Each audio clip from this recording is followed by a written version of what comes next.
শোনো বারাকা, তোমার বাবার কাছে টাকা আছে। শোনো, বাবাকে বলো, বাবা আমাকে 10 টাকা দেও। বলো, হ্যাঁ বলো, বাবার কাছে টাকা আছে।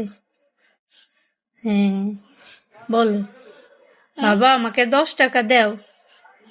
হ্যাঁ বলো, বাবা আমাকে 100 টাকা দেও। বলো,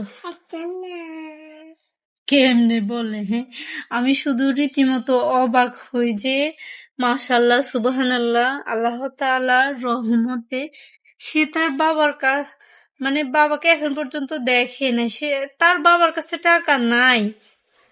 সে কিভাবে জানে? তার বাবা বাহিরে থাকে। মানে সে হয়তো রহমতের ফেরেশতা আছে তার সাথে, সেজন্য তার কাছে যে, তার বাবার কাছে যে টাকা নাই সে কিভাবে জানে? নানুর কাছে আছে, মামার কাছে আছে, খালামণিদের কাছে আছে, সবার কাছে আছে, কিন্তু বাবার কাছে যদি বলি যে টাকা চাই, না, বাবার কাছে টাকা নাই। মানে যত যে তাই,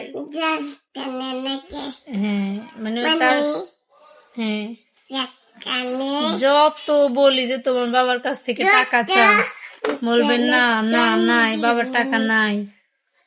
তোমার বাবার টাকা আছে? আছে। বলো বলো, বাবা আমাকে টাকা দাও।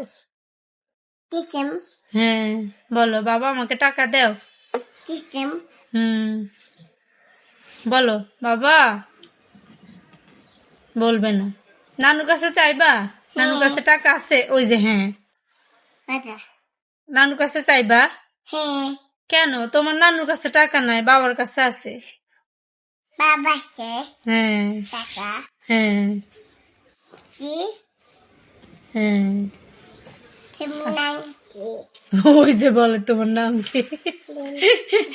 মানে তার, সে পুরো ভিডিওটা খেয়াল করলে বুঝবেন, সে টোটালি বলবে যে তার বাবার কাছে টাকা নাই। মানে এমন, মানে সে ইনডিরেক্ট বলবে যে বাবা টাকা নাই, ডিরেক্ট বলবে। কয়েকবার বলছে, এখন ভিডিও করতে গেছিলাম, এখন বলে না। মা, বাবাকে বলো, বাবা আমাকে টাকা দাও। হ্যাঁ, সব কিছু বলবে, কিন্তু বাবার কাছে টাকা চাইতে সে নারাজ। নানুর কাছে চাওয়ার জন্য রেডি, কিন্তু বাবার কাছে চাইবে না আসলে। হ্যাঁ, বাবার কাছে চাইবা না। হ্যাঁ,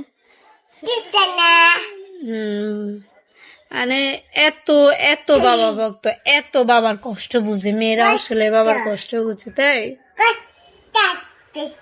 তাই তোমার বাবা পচা? মা, তোমার বাবা পচা? বলো। হ্যাঁ, বাবা পচা। পচা ভালো বুঝে না, কিন্তু বাবার টাকা নাই এটা সে ভালো করে বুঝে।